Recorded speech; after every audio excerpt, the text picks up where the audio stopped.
ఓం నమః శివాయ. ఓం నమో నారాయణాయ. ఓం శ్రీ స్వర్ణాకర్షణ కాల భైరవాయ నమో నమః.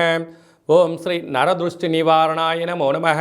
అతిక్రూర మహాకాయ కల్పాంతర దహనోపమ శ్రీ అష్టకాల భైరవ దేవతాభ్యో నమో నమః. హరి ఓం.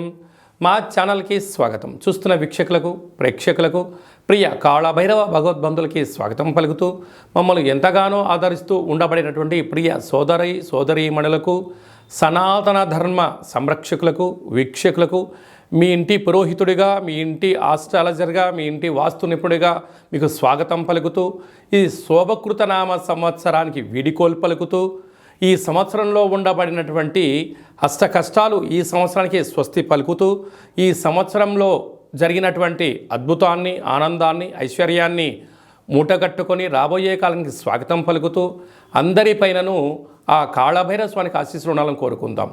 మనకు 1వ తారీఖు 4వ నెల 2024 నుండి 8/4/2024 వరకు అనగా సంవత్సరానికి వీడుకోలు పలుకుతూ ఆదివారం రోజు మాస శివరాత్రి, సోమవారం పూట సోమవతి అమావాస్య సందర్భంగా మనం అందరం ఎలాంటి విధి విధానాలు పాటించడం వలన ఈ కష్టాలకు స్వస్తి పలుకుతూ రాబోయే కాలానికి శోభకృతనామ సంవత్సరానికి స్వాగతం పలుకుతూ ఎలాంటి ఐశ్వర్యాన్ని, ఎలాంటి ఆనందాన్ని పొందాలో ఈ వీడియోలో సవివరంగా సంపూర్ణంగా తెలుసుకుందాం.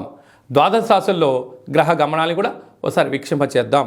మేషరాశిలో బుధుడు మరియు గురు సంచార స్థితి, కన్యరాశిలో కేతు సంచార స్థితి, కుంభరాశిలో కుజుడు శుక్రుడు శని సంచార స్థితి, మీనరాశిలో రవి రాహుల సంచార స్థితితో గ్రహ గమనాలు ఈ విధంగా ఉన్నాయి. మిథున రాశి వారికి అర్ధాష్టమ కేతు సంచార స్థితి జరగడం వలన ఈ మౌని అమావాస్య రోజున చాకలి వారికి చిత్రవర్ణమైనటువంటి వస్త్రాలు, చిత్రవర్ణమైన గాజులను ఏర్పాటు చేసుకొని గృహంలో కులదేవతలకు, ఇష్టదేవతలకు పూజ చేసుకొని వారితో దిష్టి తీయించుకొని అలాగనే గ్రామదేవత దగ్గర బొట్టు పెట్టి కొబ్బరికాయ కొట్టి పలహారాలు ఏర్పాటు చేసి వీరికి ఆ చిత్రవర్ణం కలిగినటువంటి దానం చేయడం వలన వృత్తులు, ఉద్యోగాలు, వ్యాపార రంగ కార్యక్రమాల్లో కష్టాలన్నీ తొలగిపోయి ఐశ్వర్యం వాళ్ళ సొంతమవుతుందని చెప్పి గమనించాలి.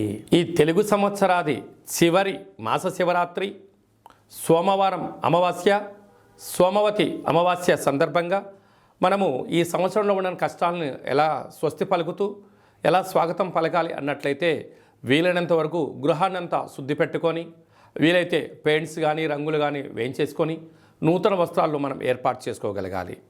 అదే కాకుండా ఆదివారం రోజు మాస శివరాత్రి మహాదేవుడికి యథాశక్తిగా పంచామృతములతో, గరికెతో, నవధాన్యాలతో యథాశక్తిగా అభిషేకం చేసుకోవడం.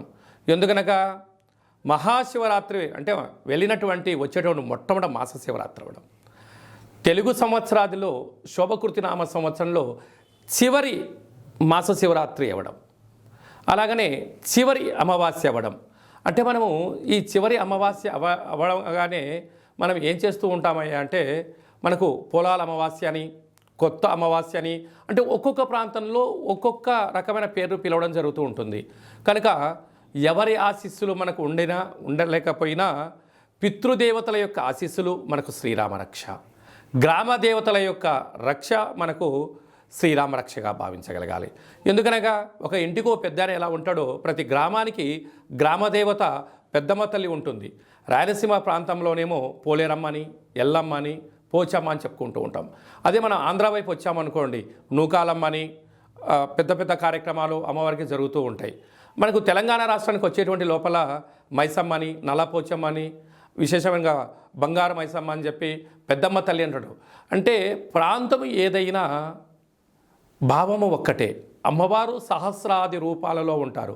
కనుక అమావాస్య రోజున తెలుగు సంవత్సరానికి అమావాస్యకు వీడుకోలు పలుకుతూ ఈ సంవత్సరంలో జరిగినటువంటి ఆటంకాలంతనూ కూడా తొలగింపజేసే శక్తి ఈ యొక్క కొత్త అమావాస్య అంటారు. అంటే కొత్త సంవత్సరానికి మనం స్వాగతం పలకబోతూ పాత సంవత్సరానికి వీడుకోలు పలుకుతూ ఈ కొత్త అమావాస్య రోజు మనం ఏం చేయాలి అన్నట్లయితే గతించినటువంటి పెద్దవారి యొక్క స్మరణ, వారి పేరు పైన మనము పశువులకు కానీ బ్రాహ్మణుడు కానీ స్వయం పాకం దానం ఏర్పాటు చేయడం.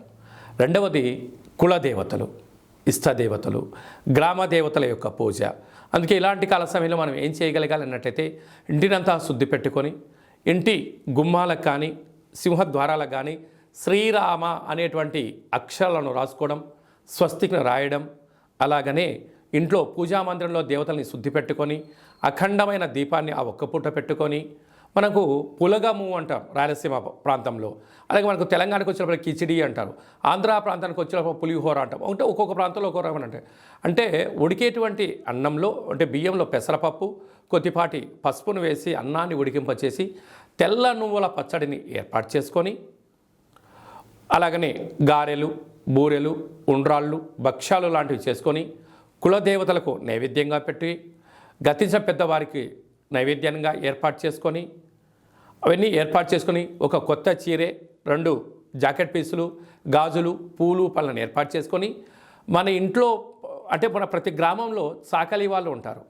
వారిని పిలిచి వారికి బొట్టు పెట్టి గాజులు పెట్టి వారి చేత మీరు ఇంటి యజమానులందరూ కూడా చీపిరి అనగా జాడ్ అంటే మనకు తెలంగాణ ప్రాంతంలో పొరక అంటారు ఒక్కో ప్రాంతంలో, వాటితో దిష్టి తీయించుకొని ఈ చాకలి వాళ్ళను ఇంటి ఆడపడుచుగా మనం భావిస్తాం కనుక ఈ వండినటువంటి పదార్థాన్ని వారికి నైవేద్యంగా పెట్టి వీరికి ఆడపిల్లగా మనకు ఆడపడుచుగా భావించి పెట్టడం వలన సాక్షాత్తుగా అమ్మవారి యొక్క రూపమే వారి భావించాలి కనుక వారికి ఆ రోజు వారి చేత ఇంటిలో దిష్టి తీయించుకోవడం, ఇంటిలో ఒక గుమ్మడికాయని పలగొట్టించడం, వారి చేత మనము ఆశీర్వచనం పొందడం, వారికి ఈ యొక్క స్వయం పాకాన్ని వండినటువంటి ఈ పులగాన్ని ఏర్పాటు చేయడం వలన వారే గ్రామ దేవతల రూపంగా భావించాలి. ఇచ్చి ఏర్పాటు చేసినట్లయితే మనకు పట్టినటువంటి శని, మనకు పెట్టినటువంటి దరిద్రము సర్వము తొలగిపోయి సంపూర్ణంగా ఐశ్వర్యానికి రాబోయే సంవత్సరానికి స్వాగతం పలుకుతారని చెప్పి గమనించాలి. వీలైనంత వరకు చాకలి వాళ్ళతో దిష్టి తీయించుకోవాలి. మన తెలంగాణ ప్రాంతంలో చాకలి వారిని మడేలా అని మరొక పేరు కూడా ఉంటుంది. మడేలతో దిష్టి తీయించుకుంటే మండెము కూడా ఒక వజ్రం అవుతుందని చెప్పి మనకు సామెత ఉంటుంది. అదే రాయలసీమ ప్రాంతంలో చాకలి వారు ఇంట్లో తుడిస్తేనే దరిద్రం పోయి లక్ష్మీదేవికి స్వాగతం మనం పలుకుతుంది అని చెప్పి గలుపుతారు. అదే ఆంధ్ర ప్రాంతంలో చాకలి వారికి దానం చేయడం వలన ఐశ్వర్యం మన సొంతం అవుతుందని చెప్పి పెద్దవారి యొక్క నానుడి కూడా. కనుక వీలైనంత వరకు ఆ ప్రయత్నం చేయాలి. కనుక ఈ సంవత్సరానికి వీడుకోలు పలుకుతూ కొత్త అమావాస్య రోజున అమ్మవారిని స్మరిస్తూ గ్రామ దేవతల యొక్క ఆశీస్సులు పొందగలరు అనేది చిన్న విన్నపం.